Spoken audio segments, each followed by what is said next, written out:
Coming up on this special edition of the Sports Desk, we're going to take a look at 2018 together and show you our favorite sports stories and moments from this season. We're going to give you a head start on those New Year's fitness resolutions as well. This is it for 2018, Torrance. You want it? We've got it. Buckle up, Torrance. The Sports Desk starts right now.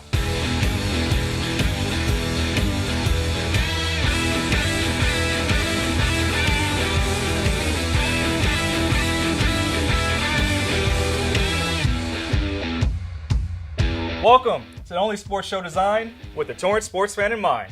You're now rocking with the Sports Desk. Happy holidays and Merry Christmas. We're your hosts. I'm Cedric Welton. And I'm Dani Miskell. And nice thread, Cedric. Thanks, Dani. Check this out. Hey, that's nifty. Likewise, Dani.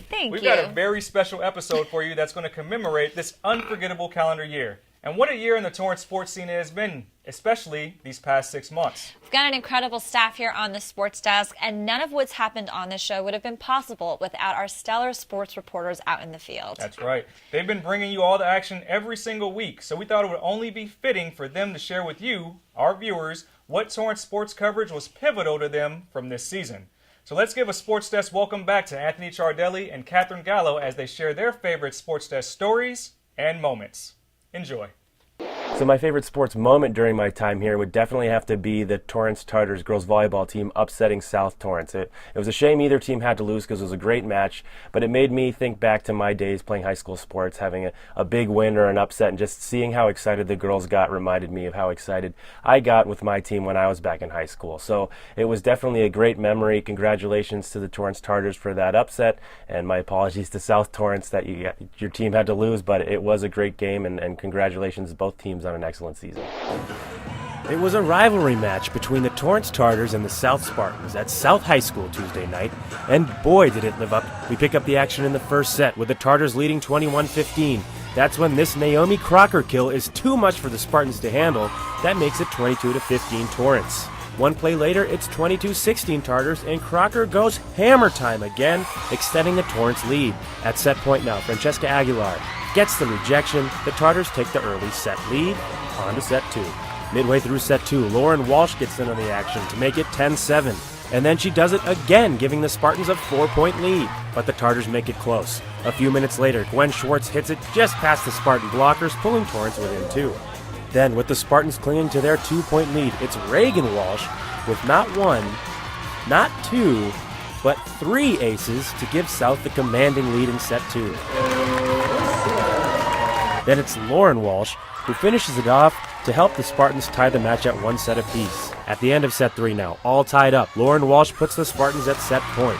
Then Avery Weisbrook gets the set-winning ace. The Spartans pull ahead in the match 2-1. The Spartans wanted to end the match in 4 sets, but the Tartars had other ideas. Midway through the set, Elizabeth Kim digs it with her foot. The rally continues as South tries to get the point again, but then it's Crocker who gets the point for Torrance. They lead 12-9. Then at 24-21 in the 4th set, Kaylee Baker gets the winner for Torrance, and they are jacked up. But they'd have to win the deciding 5th set. 1-15 wins the match. In set 5, Tartars leading 10-9. Avery Weisbrook dives to keep it alive for South, and then Jessie Diekman gets the block and ties things up. But the Tartars fight for a 13-11 lead, and then Kaylee Baker makes it 14-11. Match point. Tartar senior Naomi Crocker could feel it. I was incredibly nervous, but for some reason I just knew it was going to happen. I just knew this was the year. And happen it did. Because at match point, the Spartans hit it just out of bounds, which means the Tartars upset the Spartans 3-2, and for the Tartars, it was a special moment. It feels amazing. This is something I've wanted to do since I was a freshman. This is something our whole program's wanted to accomplish for such a long time. It's just amazing. They really wanted it. South came to our gym and beat us a couple weeks ago, and so this was the game they've been waiting for, to come into South's gym and beat them, like something that's been talked about since that night. So it was an intense battle here tonight at South High School, as the Torrance High School girls volleyball team got a much-wanted win against the South Spartans. The game also benefited the Side Out Foundation's Dig Pink movement, which seeks to support people suffering from stage 4 breast cancer. Reporting from South High School, I'm Anthony Chardelli with the Sports Desk. So my favorite sports story so far this year on the Sports Desk has been the first one I did here, the race around the R10 buoy for the International Surf Festival. Not only did I get to go do my first story at the beach, which was great. The beach is one of my favorite places to go to, but it was also just cool to see what a sense of community Torrance has and all of the South Bay. I actually saw some friends there who I didn't even know were going to be there. So it was just cool to see how, even though we're living in a big area, a lot of people, it's also kind of feels like a small community. So I really enjoyed that, and I hope you enjoy it too. Paddleboarders from around LA County and beyond gathered at Torrance Beach for this year's Riviera Mexican Grill Round the R10 paddleboard race. The 7-mile race is known as the R10 for short and has long been a chance for paddlers to get together and compete in a fun, relaxed atmosphere. It was an idea kind of formulated with Joe Bark, a prominent paddleboard shaper, and myself, and we decided we need a paddleboard race for Torrance Beach in the South Bay. It can be tough. It depends on how fast you want to go. If you're in shape, no problem. If not, problem. The R10 is a family affair all around, including for the race's director, Kyle Daniels. My now father-in-law was the guy that put on the race, and actually paddling kind of brought me together with my wife and all that. I've known my father-in-law than I've known my own wife. So, but once I joined the family, it was I had a role to assume as the race director. This race has been held for nearly 2 decades, and it's developed a pretty funny tradition over that time. Although I'm not sure the seals and sea lions are big fans. It started as kind of a joke where we would tell our buddies that haven't paddled to go jump off the R10 buoy, which we're going around, and that's usually covered in sea lions. I have a lifeguard friend that refers to it as the white shark sushi bar, but they scare off the sea lions in a gentle, friendly way, and then climb the buoy and jump off. One 3-time winner has a very appropriate name, and he loves the atmosphere of the race as well. My name is Max First, and I'm from Manhattan Beach. Kyle is one of my mentors growing up. He was a JG instructor, and just the community here is a great group of people. Tiana Puglisi was the first woman to cross the finish line this year. She uses the race to stay sharp for future events and to have fun with friends. So we actually have nationals coming up, so like the whole lifeguard season from probably May, everyone's just been training, so it's really just been a total build-up to get to this point. It's just, we all do it for fun, and it's just a great community of people. Winning's not like the biggest priority for me. I just come out here to have a good time. One of the race's most experienced veterans is Gene Boyer, who had a very special opportunity at this year's R10. This was a place that we spent a lot of our youth out here surfing and hanging out on the beach.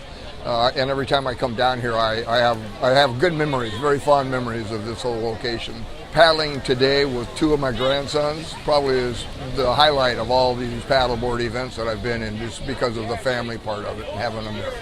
After another successful R10 race, it's clear that everyone enjoyed themselves, except maybe a couple napping seals and sea lions. For the Sports Desk, I'm Anthony Cherdelli. My favorite Sports Desk moment of this year took place right here on this field at North High School. The Saxons took on Orange in the first round of playoffs, and it was the kind of game every fan hopes for. 2 evenly matched teams going back and forth all night. It comes down to the final seconds, and North wins it with a field goal, and this place went crazy. Even better, it was the first time any player on the Saxons squad, including the senior class, had won a playoff game and advanced in the postseason. So just a really special game for me to get to be a part of.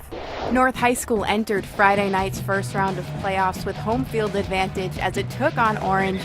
And get ready, everyone, because this one was a thriller. Orange would strike first as the Panthers' Isaac Galvin takes the handoff and makes use of his blockers to find the hole and run that one in for a long rushing touchdown just 58 seconds into the first. Orange would complete the 2-point conversion to make the score 8-0, but it was a back-and-forth game all night, and North would answer before the end of the quarter. Braden Diocampo takes the snap, keeps the ball, and will run that in for a 5-yard touchdown. Saxons get the 2-point conversion as well and tie things up at 8 apiece. Second quarter now, Panthers' Dalen Pedroza with the quarterback keeper. He'll make it into the end zone to score here and give back the lead to Orange with just 22 seconds left in the half. 22 seconds, however, plenty of time for North to even things up. Check out this scoring drive by the Saxons that got started with this kickoff return from Bo McGlinty.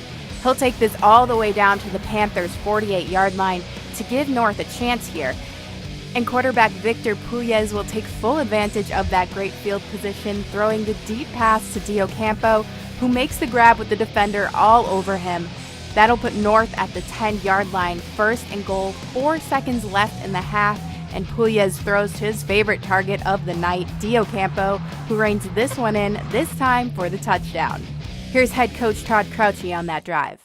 We had man-to-man coverage, and we had to keep challenging them, and they kept doing it, so we kept taking. And then at the very end, they knew we were going to run, and the kid had a chance at it, but we were praying a lot, so it worked. Neither team would score in the third, so we'll jump to the fourth now, where the Saxons defense gets its turn to shine. Orange in scoring position, going for it on 4th down, but Anthony Norman puts pressure on the quarterback, and Stephen Bradford breaking up the pass to allow North to take over on downs. And the Panthers will find themselves going for it on 4th down again later in the quarter, and again, Saxons defense pulls out the huge stops. This time, Bo says no, no, no. McGlinty dives in front of the defenders to prevent that pass, and Saxons will get the ball back. Coach knows how much the defense means to this team. Yeah, our defense is solid all year, and that's what we do rely on. And those kids, no matter the situation, they play their hearts out. So they did it again tonight. But it all comes down to this. 2 seconds left, game all tied up. 15-yard field goal from David Ukatu. It's good. Saxons go crazy as they win this one 19-16 and advance in the playoffs. Here's coach and senior Braden Diocampo after the game. Those kids haven't won a playoff game yet, so it was nice to see, and that's the whole thing. We want to have them get that experience, and it's great to see the emotion and the energy and the excitement. They did a great job tonight. Feels great. I've never been to round 2 before. My 3 years as a varsity starter, I always got out round 1, so it feels good to go round 2. Round 2 for North will take place this Friday against San Marino. My favorite sports desk story to cover this year was the UCLA-USC tailgate luncheon put on by the local Rotary Club. As a Bruin alum, it held a special place in my heart, as I know how big of a deal the USC-UCLA football game is every year. But more than that, it was so inspiring to go to this event and hear someone like Jake Olson speak, who's had to overcome so much adversity. And the best part of all, the proceeds went to the Torrance Unified School District athletic programs, which, as we hear on the Sports Desk note, is such a big part of this community. The Cardinal in gold versus the Blue in gold. The Trojans versus the Bruins. The UCLA-USC rivalry typically brings out the most heated of competition in Southern California, but for the 10th year straight, the Rotary Clubs of Torrance have brought both sides of that rivalry together to bring back some good to this community. For 10 years, the 3 Rotary Clubs of Torrance have joined to create the USC-UCLA tailgate program. The proceeds from this event are returned to the community of Torrance in the form of supporting sports programs in the local high schools. It's an event and cause near and dear to so many hearts in Torrance, as high school athletics continue to be a staple in the community. There's nothing bigger than high school athletics, and even in junior high and grade school. After-school activities are so key to helping the youth of today. It's a real fun event, a big rivalry in the city. Not very many places get to have this. Plus they give Torrance Unified School District athletic programs money, which is we really need. So it's a great event, and it benefits us, and we really appreciate it. A lot of kids can't afford the money that it takes to be in an athletic program, but by the support of the Rotaries to the athletic of all of our high schools, it makes us competitive, and it lets everybody have an opportunity to play, and that's what's really important in high school. The money was raised through a live auction, but the event was highlighted by the day's guest speakers.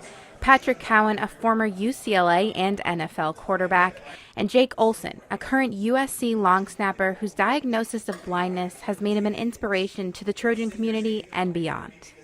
The speakers we had today were just phenomenal. They've overcome adversity, and then not just because of football. And when you see that we had all of our football teams here, we had representatives of all of our high school to hear those stories, I think that's the most important thing. Obviously this week is really special for both schools and the whole community, and I don't know, I guess being a part of the game way back when allows me to be a part of it forever, so I'm happy to be here. I've been fortunate enough throughout my life to speak at many Rotary events, and it's an awesome club. I love what they do. And to obviously be here with the theme today with USC versus UCLA is even more special for me. And that UCLA-USC rivalry game is always a great way to bring the community together. The crosstown rivalry and the game, we keep so many kids in college because of athletics, and from the start we've always said no bad mouthing. Let's go out and just say how good the sport is. And SC-UCLA, no matter who's on top, you always have to watch for the second place coming at you. This is really special because the Rotaries of Torrance, all three of the Rotaries, bring together what we consider our entire community, the Bruins and the Trojans. It's Southern California at its best. Two great schools, two great programs, and it's in our communities throughout Southern California. And this is, the Rotary putting this together, now it's such a long-standing event. We all look forward to it. And as for who's likely to get the win this time around, well, as you can imagine, that depends on who you ask. I know the Bruins will win. USC, of course. Oh, I think the Bruins are going to win. Of course, UCLA, big upset. SC by 12 points. Reporting from the Torrance Marriott, I'm Catherine Gallo. Thanks, guys. And those were some great picks for your favorite sports coverage this year. And you know what? We here at the desk want to recognize the good work you put in for this show, and we value all your efforts. Without you, there's no desk. All right, time to hit the pause button for a quick break. When we come back, Cedric and I are going to share with you our choices for our favorite sports coverage this last season. So don't go anywhere. More Sports Desk throwbacks when we return.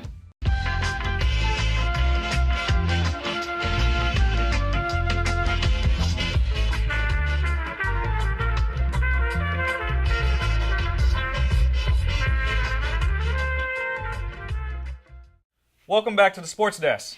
It's now time for Cedric and I to share with you our favorite sports stories and moments from this past season. One of the most powerful stories that I'm sure resonates with many came from my esteemed co-host right here when she got to shadow a female athlete on the gridiron. Yes, this definitely was one of my favorites.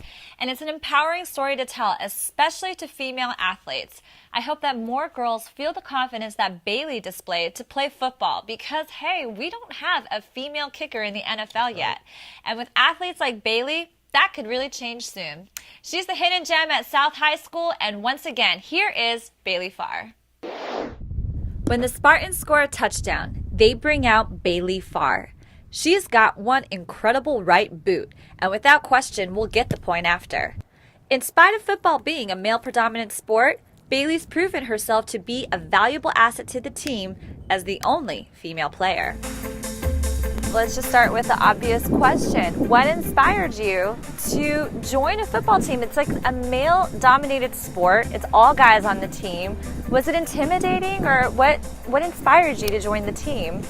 So I've been playing soccer since I was around like 3 to 4 years old, and I've been watching Dallas Cowboys since I was really young, and I've just been inspired by Dan Bailey to play, and he said always follow your dreams, and I just felt really connected to football because I understand it, and all my friends played it, and they're like, come try out. So I just started kicking, and Coach Miskell, which is the head coach here, saw me kicking one day, and he said, oh yeah, come out to practice, and that kind of just all started there.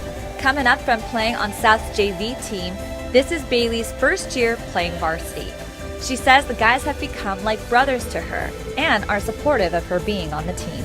I'm really thankful for them in my life, and I just feel like they're very nice to me and they're very welcoming when I came, and they still are to this day. So, outside of practice with South's team, Bailey is practically self-taught, mostly from watching YouTube videos. She trains with the West Coast Kicking Academy and at Game Ready Performance in Hermosa Beach. They've been helping me with my physical fitness, my eating habits, everything, and they've been really supportive, and they're also like a mind and body, so like they help me with my confidence and they help me with like my thinking methods and stuff. And being confident is key. Bailey is committed to her position as the kicker, so every time she steps out onto that field, it's her confidence in her ability that allows her to perform the task at hand. So being a kicker is probably 90% mentality and 10% skill. So normally I talk to myself a lot before I kick or before we're at the 10-yard line, and I think to myself like, okay, I can do this, confidence is everything, I'll make it, because you can psych yourself out at any moment, and you just have to believe in yourself and you have to think like, yeah, I'm going to make it, yeah, we're going to win. Like, you have to have that positive mentality. Having a positive mentality is crucial in more ways than one. Bailey has experienced some opposition about being a girl and playing football. But as the saying goes, haters are your motivators. And she doesn't allow that negative chatter to faze her. She knows she belongs out there on the field. I was told a few games ago that girls don't belong on the football field, and like how, yeah, they respect me in a way to the point where it's like, okay, well, girls don't play football. Yeah, it's not normal, but they shouldn't have the audacity to say that. And I feel like they feel that I'm overly confident about my kicking, because if I'm not, then I'll probably miss. So I have to stay confident, I have to confident in my team, and I just always want to strive for the best, so they feel intimidated by that. They should be intimidated, because Bailey accepts fair game. Watch how she tackles and levels this player from Palos Verdes Peninsula right after she kicks. Who says girls can't play football? In her mother's words, this girl is fearless. Bailey has also sustained injuries from being tackled, and for that reason, Coach Mishler says no more tackling. Getting hit is a possibility, but it's a risk I want to take because I love this sport and I love being supported. And I have support just in case if I do get hit. Yeah. So I have that there, but I don't feel scared because then I'll miss. But Bailey hardly, if never, misses. She kicks in her Mercurial Superfly Nike cleats, and her precision is consistent. Even on South's field, where it's known to be windy, she's got it all figured out on how to still make that field goal. So we have those letters up there, like the Spartans, and I always aim for the far right side. So when I kick it, it will just curve in the center so I aim for like the right post. She makes kicking look so easy. Bailey is a part of a growing trend. According to the National Federation of State High School Associations, there's an estimated 2,000 girls playing high school football, and females are the fastest growing group of participants in the sport. It's girls like Bailey who will break all the stereotypes and pave the way for more girls to start playing. Never give up, and if someone tells you to stop playing, don't stop. Like, I've been told by people to stop playing, like, you're not going to make it to college, people won't accept you there, like all that other stuff, and I just don't let it brush it off. You shouldn't listen to them because they're not right. You still have to push through because you'll look like the bigger person and you're going to strive, and they'll be down there looking at you when you succeed. And Bailey is destined for success. She plans to study kinesiology in college, minor in Spanish or sign language, and hopes to one day become a firefighter captain. In the meantime, she'll be playing sports year-round and fulfilling her Girl Scout duties volunteering at the Boys and Girls Club in Harbor City. She's incredibly driven, and you'll see her back on the field next year. So when you see that jersey number 18 for the Spartans, you'll know it's Bailey Farr. Never give up on what you like to do just because someone else says it. Like, make sure you follow your dreams and make sure that you only push for yourself and not for other people. You go, girl. And look out, NFL kickers, some of you may be out of work real soon. Speaking of powerful, no team had more impact than the back-to-back Pioneer League champion Saxons. The champs hold our favorite moment when they defeated San Marino in the second round of playoffs. This game came down to the wire, and the Saxons pulled it off with the last-second score from Stephen Bradford. This moment was so special because the Saxons previously hadn't made it past the first round. Then, they found themselves a game away from a championship appearance. You now get to relive this beautiful moment, Torrance. We give you the Saxons football team once again. The Saxons were hyped to host their consecutive CIF playoff game. First quarter, after Brayo Alinda struck first, Stephen Bradford takes the handoff up the middle and has room, but gets tripped up by Sean Richardson for a big gain. Just 2 plays later, guess who? Stephen Bradford again, up the middle to tie the score for the Saxons 7-7. Brayo Alinda would not be silenced and came right back as Connor Short found Wheeler Smith on the slant, and Wheeler goes untouched for a 70-plus yard score to take the lead for the Titans 14-7. Saxons had an answer, and his name was Stephen Bradford. Direct snap this time, and he outruns all the Titan defenders to tie things up at 14 apiece at the half. Jumping straight to the fourth, Saxons put up 19 points in this quarter, none more important than this play. Stephen Bradford with seconds left in the game off the direct snap, and he gets in the end zone for the go-ahead score to seal the game.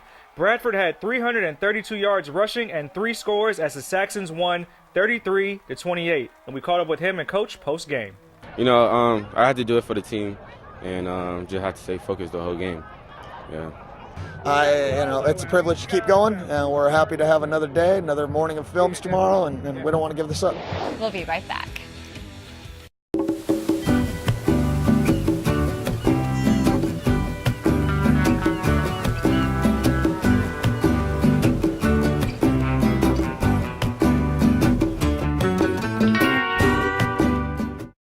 Welcome back to the Sports Desk.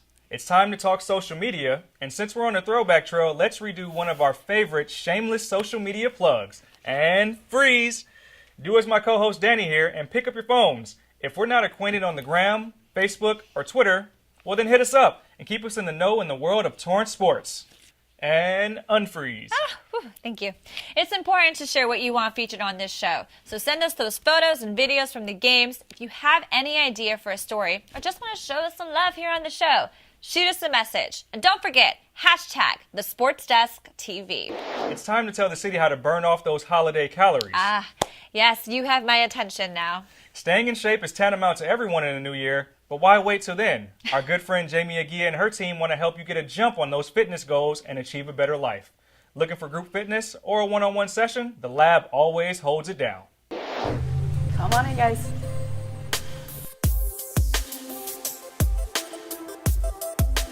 So, welcome to Torrance Training Lab. They're cleaning up some weights and we're about to get started. Physical fitness is typically at the top of everyone's list each new year. I'm here to remind you to get a head start on your health and build the proper habits during this holiday season. If you're unsure of where to start, Torrance Training Lab is right in your backyard, and their functional fitness system is more than just a workout. It will give you the blueprint for better life. Formerly known as Torrance CrossFit, the lab wants you to know their methodology is more than CrossFit training. One of the reoccurring themes is that everyone had to start somewhere, so there should be no intimidation in getting started. The team at the lab is there to help, and there's a peer group with you every step of the way, celebrating you hit each and every goal. And you're just gonna come around here and then go back down the other way. Jamie just put me through a mile workout, and even after a year, it's still hard for me to do. I'm one of the best trainers in Torrance, best competitors in the world. Jamie Aguirre, thank you so much. Woo, that looks like a lot of fun. Hey, I can't wait to try a class. It's very fun. All right, Cedric, do you think we have time to do one more favorite throwback? I don't see why not. Let's do one more. Yes. All right, so Cedric and I brought back fans in the stands this season. And I want to remind everyone which schools brought it the most. Well, let's run it and let the kids tell us all who you're watching, Torrance. We're the Saxons and you're watching the Sports Desk. We're the Tartars and you're watching the Sports Desk. We're the Spartans of South High and you're watching Sports Desk. Let's go! They're so good! And that was so much fun this season. It was a great season, and hey guys, this is going to be it for Dani and I here at the desk. So we want to thank you so much for making our 2018 an incredible year. Yeah, we've been interacting more with you guys on social media, and you've been hitting us up and showing us love out on the shoots. We're still going to be with the show, just in a different capacity. So we're looking forward to 2019 together with you guys. And of course, happy holidays and happy New Year's to you, Torrance. We're signing off one last time, and we'll see you guys again soon on the 2019 edition of the Sports Desk. See you guys.